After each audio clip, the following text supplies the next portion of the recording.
I looked around at the faces of my family seated along the mahogany dining table and took a deep breath. My husband, Darwin, my father, Dan, my mother, Amber, and my older brother, Greg, had all gathered for what was called a family meeting.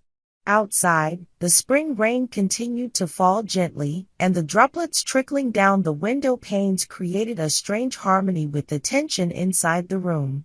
I felt my fingers trembling and clenched my fists under the table. My name is Stacy Taylor. Though I'm well past my mid-30s, whenever I return to my parents' house, I always feel like I'm 18 again. As I glanced at the living room wall lined with old family photos, I noticed that most of them highlighted Greg's various achievements. His high school football victories, his college graduation, and the success of his first real estate deal were all prominently displayed. On the other hand, the only photos of me were either family group pictures or ones where I was standing beside Greg.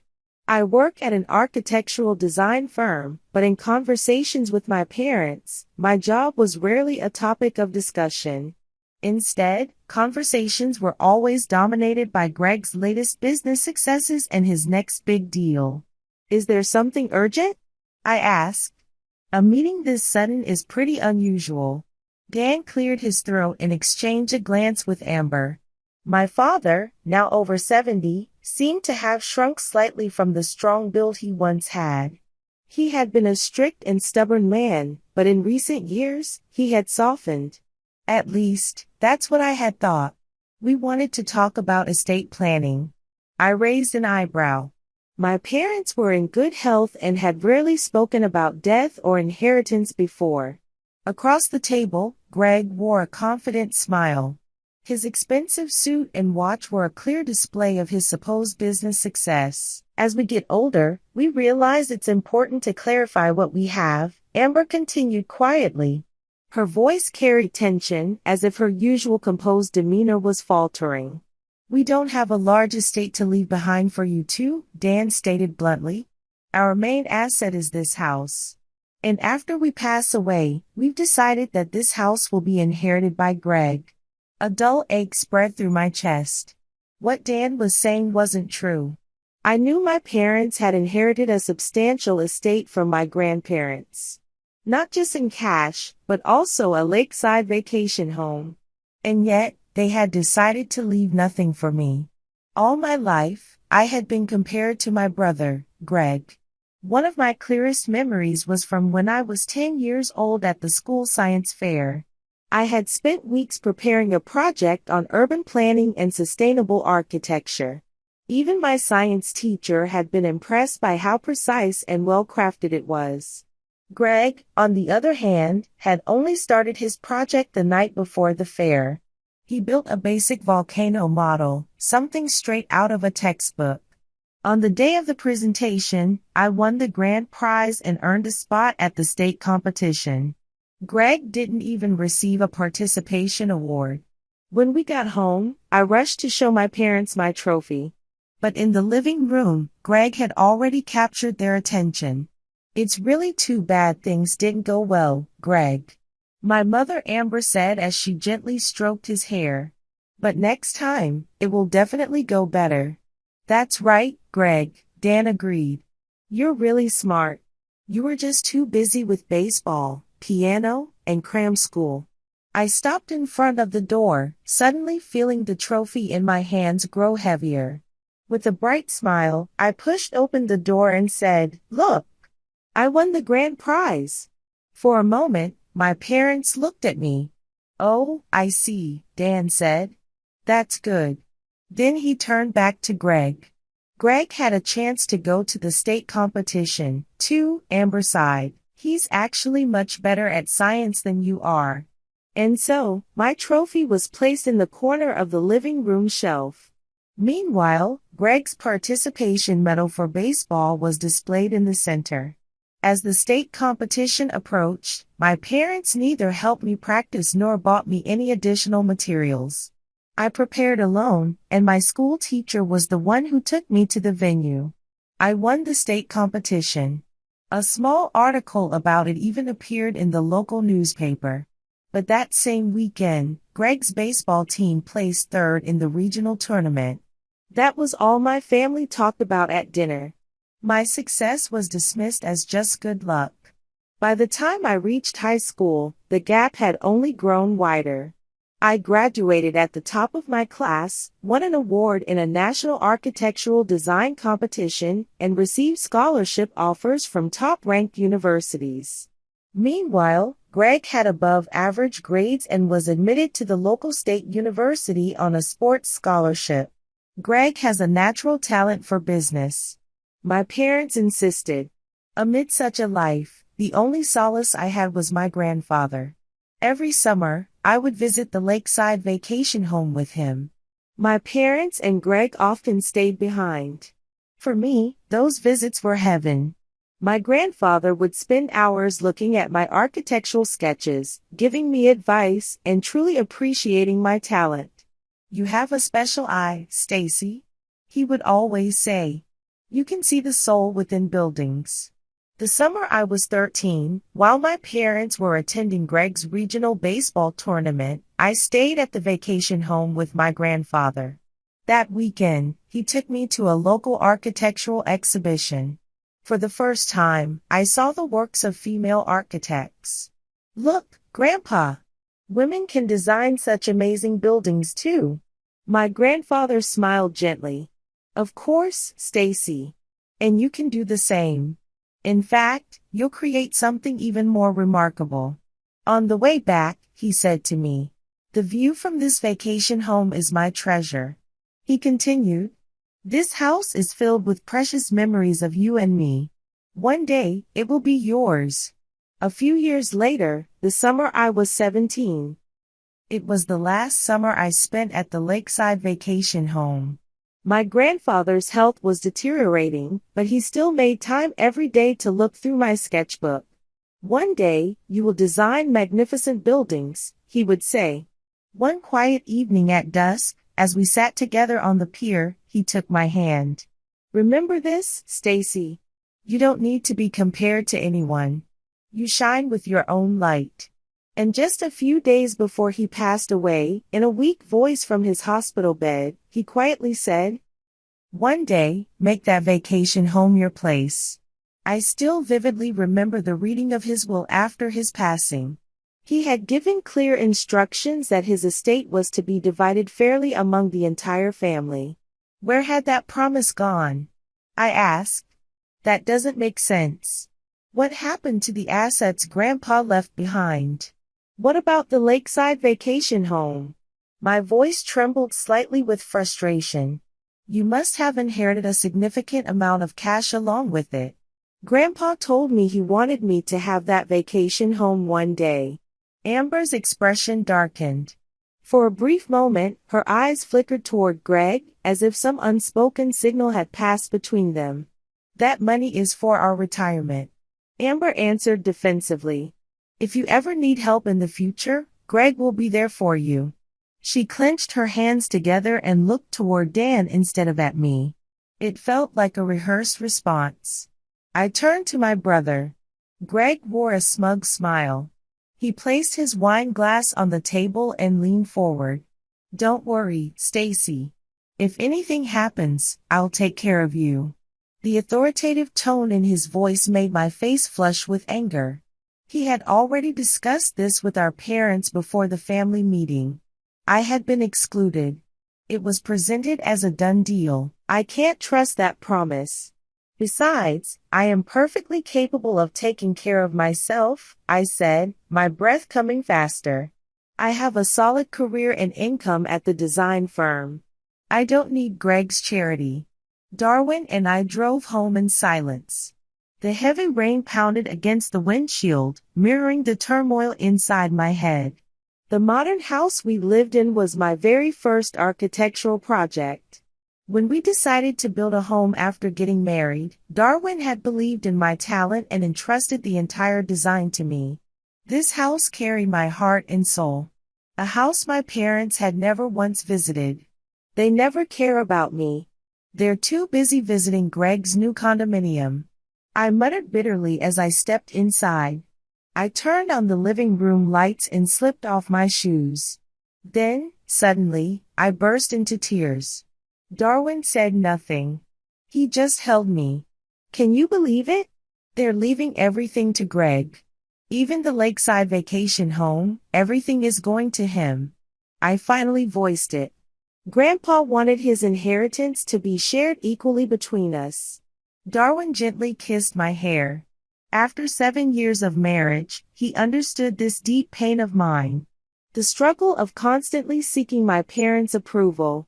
The suffering of living in my brother's shadow. Maybe we should look into this, he said, sitting on the sofa and handing me a cup of tea. If there was an official will, there must be a record of it somewhere. The next day, I couldn't focus at work. Even in the middle of meetings, my thoughts kept drifting back to my parents' betrayal. During lunch, I called my college friend, Nicole. Nicole was a well-known family law attorney. Of course, if the will is a public record, I can look it up, Nicole said. And also the property deeds. Give me a few days, and I can find out. I spent the next few days in anxious anticipation. At night, I was haunted by nightmares. In one dream, the lakeside vacation home was sinking in a flood, and as I called out to Greg for help, he only stood on the shore, laughing. And every morning after waking from those nightmares, I would always recall the time I cared for my mother after her injury. 3 years ago, my mother had fallen down the stairs and fractured her leg. She was bedridden for 5 months. Unable to walk, she couldn't manage anything around the house. During that time, I visited my parents' home almost every day. Since my mother couldn't climb the stairs, I remodeled the first floor living room into a bedroom for her. I drove her to and from the hospital, prepared dinner, and managed her medication. Greg only called occasionally to say he was concerned. At the time, my parents seemed grateful for my efforts. But now, I realized that it was nothing more than an illusion. A few days later, Nicole called me, followed by an email confirming my worst fears. Look at this. With trembling hands, I showed the documents to Darwin. Attached to the email was an official copy of the will and the real estate records. A will had already been made. The house, the vacation home, the savings, the insurance money, everything goes to Greg. I have been left with nothing. Darwin stared at the screen, his eyes darkening with anger. He, too, had a strong sense of justice. When was this made? He asked quietly. 3 years ago. Right after my mother fractured her femur. I answered bitterly. And then, my eyes widened at the date. When I was visiting the hospital every day, helping around the house. When Greg was barely involved at all. That bitter sense of betrayal spread through me. Even after she was discharged, I was the one helping my mother, managing her medication, and taking care of the household so she could recover. Nearly every day, I put my own work on hold to visit my parents' house, prepare frozen meals, do house repairs, and tend to the garden. Meanwhile, Greg only called occasionally, saying he was too busy with work. Even his rare visits, just a few times over several months, were met with gratitude from my parents, as if he had made some great sacrifice. It's as if everything I did meant nothing. I sighed. As if I were just a housekeeper. Darwin took my hand. They're just trapped in their own values. Greg is the eldest son, and a man, so. I know. I cut him off. They cherish Greg just because he's a man. But we are both their children equally. They're just hiding behind their own bias. That night, I couldn't sleep. For the next few weeks, I kept my contact with my parents to a minimum. I kept my responses brief when they called and repeatedly declined Sunday family dinners. Saying I'm busy with work was true, but it was only part of the reason. I wasn't ready to face their betrayal. At work, I turned my anger into energy. My designs became bolder and more innovative than ever, impressing clients. My colleagues were surprised by my sudden focus, but Darwin understood. I needed something to prove. Not to my parents, but to myself. One evening, when Darwin came home from work, he was more excited than usual. He loosened his tie, took a bite of the pasta I had made, and poured himself a glass of wine. "Listen to this, Stacy," he said in a low voice. "There's a major development project happening in your parents' neighborhood. Within a few months, the value of that land will double." I set down my fork. Woodland Hills? That area hasn't changed in decades. That's about to change. Darwin leaned in. The city council passed new zoning laws. Mixed-use developments and high-rise buildings will now be allowed. Investors are already making their moves. "How do you know this?" I asked. Darwin was a real estate developer and had been successful in property investments. But he shouldn't have had any specific knowledge about my parents' neighborhood. After a brief hesitation, he admitted, "Actually, my group is involved in the project." He confessed, "I hadn't told you, but I'm a key member of the investment group working on this."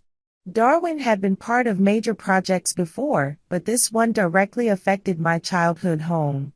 At first, it was a coincidence. A month ago, the plan was still in its conceptual stage. When the project started taking shape, I realized it included your parents' neighborhood. He explained, "I should have told you right away, but I know how complicated things are between you and your parents. I didn't want to drag you into it." He turned back and met my eyes. "But lately, I've felt like something was off. Ever since your parents suddenly announced that Greg would inherit everything. As I looked into things further, I found something else. Greg is buried deep in debt. And I think he's been pushing your parents to sell the house." "What?" I exclaimed in shock. "Greg's company is supposed to be successful. He told me he earns hundreds of thousands of dollars a month." Darwin shook his head. "On the surface, it might look that way. But someone in my investment group has worked with Greg before. His real estate business has been running at a loss for years. He's been borrowing money just to maintain his image. Your parents' house could be used as collateral for his debts." I stood up and paced the room. "So that's why I was cut out of the will. If the house belongs to Greg, he can do whatever he wants with it." "It's a possible scenario." Darwin agreed. "But we can't be certain." The next morning, I woke up with my decision made. "I'm going to see my parents and ask for the truth," I told Darwin. But before I could make the call, my phone rang. It was Amber. "Stacy, I need to talk to you." Her voice was unsteady. "It's about the house." "All right, Mom," I said. "I'll come over." That afternoon, I headed to my parents' house. As usual, I greeted them at the door, showing the familiar courtesy I had practiced for years. To my surprise, not only were Dan and Amber there, but Greg was also in the sitting room. He looked uneasy, his usual confident demeanor noticeably absent. "Stacy, thank you for coming," Dan said. "We have something important to discuss." Amber held a teapot in her hands and placed a fragrant cup of tea in front of me. "We've decided to sell the house," Amber suddenly announced. "We received a good offer and, well, it's too big for us now." I set my cup down and stared at my parents. "Since when have you been planning this?" "Recently," Dan answered, but his eyes didn't meet mine. Like he had done for years, he rubbed his palm over the old wooden table. "This is something Greg and we decided together." "So, this was Greg's idea?" I asked directly. A heavy silence fell over the room. My parents exchanged anxious glances. Greg cleared his throat and straightened his posture. "Stacy, listen to me," Greg began, using the tone of someone negotiating a deal. "The property value in Woodland Hills has increased by 30% over the past 5 years. This house is too big for our parents and costs a lot to maintain. If they sell now, they can enjoy a comfortable retirement." "Right, but this was your suggestion, wasn't it?" I pressed. "Of course. I'm a professional, I understand market trends. Greg puffed out his chest. So what? I glanced at the papers left on the table. Beside the sale contract bearing a real estate company's logo, there were bank loan documents. I picked them up and flipped through them. This is a mortgage refinancing document. Why would they need a new loan if they're selling the house? I asked. Dan looked up nervously. Greg said they needed to renovate the house first to increase its value, and this loan would cover that cost. I turned to Greg. So, you're having our parents take out a loan against their home, under the guise of renovations? Don't put it like that, Greg snapped, raising his voice. This is just a business strategy. With renovations, the selling price will increase by over $100,000. And who's handling the renovations? I pushed further. Greg fell silent. Amber answered instead. One of Greg's business partners. He's offering a very reasonable price. I let out a sigh. Darwin's suspicion was correct. After returning home, I explained the situation to him. They're going to sell the house. Greg must have convinced them because of his debt. That's probably the case, Darwin agreed. But there's still a way to stop it. How? The house is set to go up for auction in a few weeks. He explained. We can buy it. We don't have that kind of money. We do. Darwin said. My company has been very successful. If we see this as an investment. I thought about it for a long time. Then, I made my decision. Thank you, Darwin. Let's do it. On the day of the auction, Darwin and I attended in disguise. The bidding was intense, and the price skyrocketed, but in the end, we won. A few days later, I called my parents and Greg. I want to have a family meeting. Tomorrow night, at the house. I told them. The next day, Dan, Amber, and Greg gathered in the living room. They looked uneasy. What's going on, Stacy? Amber asked. You've been acting strange lately. I have something to say. I said, pulling out an envelope filled with documents. Darwin and I were the ones who bought your house at the auction last week. The room fell silent. What? Greg shouted. That's impossible. It's possible. Here's the proof. I took out the property deed. This house is mine now. Why would you do such a thing? Dan asked. His voice was shaking. I know why you were in such a hurry to sell this house. I said calmly. Greg, you wanted to sell before the property value increased so you could cash out. You were using our parents to pay off your debts. Greg's face turned pale. That's a lie. Is it? I pulled out another set of documents. Here's the proof of Greg's debt. Darwin's company analyst found it. He owes a significant amount to the bank and was planning to use this house as collateral. My parents looked stunned. Greg, is this true? Amber asked, her voice trembling. Mom, Dad, Greg was planning to use the house to cover his debt. He's on the verge of bankruptcy. Don't lie. Greg shouted, standing up. My husband investigated your financial situation. I said calmly, the bank records show that your company has over $3 million in debt. Your credit is ruined. That's why you were trying to use our parents' house to secure new funds. Amber placed a hand on her chest, looking at Greg with a worried expression. There are ups and downs in business. Greg said defensively. I'm just dealing with a temporary cash flow issue. Dan buried his face in his hands. You lied to us? It's not a lie. Greg shouted. It's strategic information management. I just didn't want you to worry. I delivered the final blow. And out of the proceeds from this sale, how much would actually go to our parents? Wouldn't most of it be used to pay off your debts? The color drained from Greg's face. Of course, they would get a fair share. How much? I pressed. Greg didn't answer. His silence said everything. There's one more thing you should know. Darwin is a key investor in the development project for this area. I continued. That's how we knew the house was being put up for sale. And I also knew that you removed me from the will. If you had followed Greg's plan, Mom and Dad would have been drowning in debt instead of enjoying their retirement. Amber started to cry. Dan looked utterly exhausted. Stacy, not now. I raised my hand, cutting off my father's words.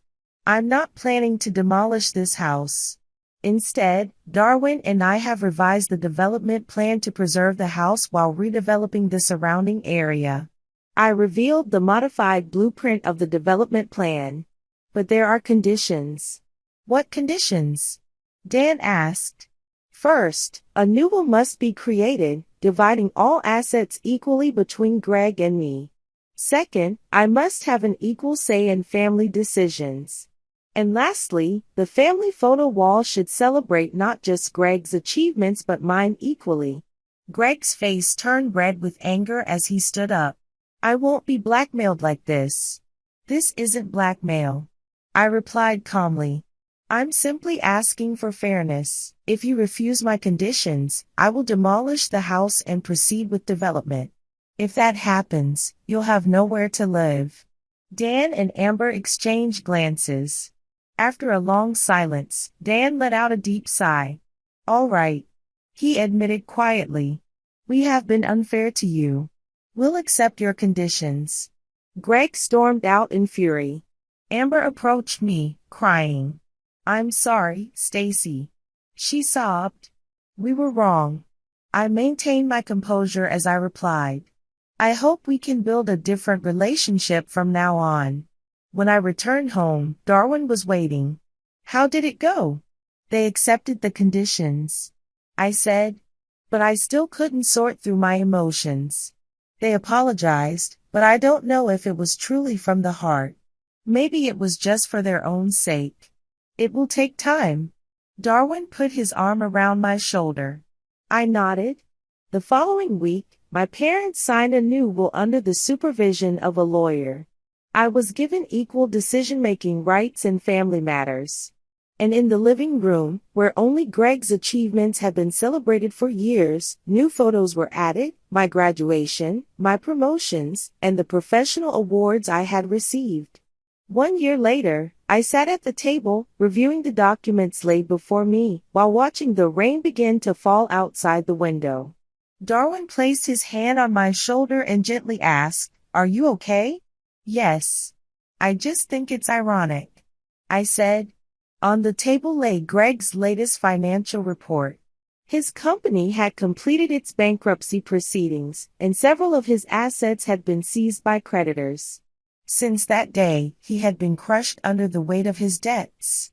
The luxury condominium, the expensive cars, and the glamorous lifestyle he had worked so hard to maintain were all gone. Now, he lived in a small suburban apartment, drove a used car, and was practically blacklisted from the real estate industry. I muttered. He's finally facing the consequences of his actions, deceiving our parents, cutting me out of the inheritance, and trying to use the house as collateral.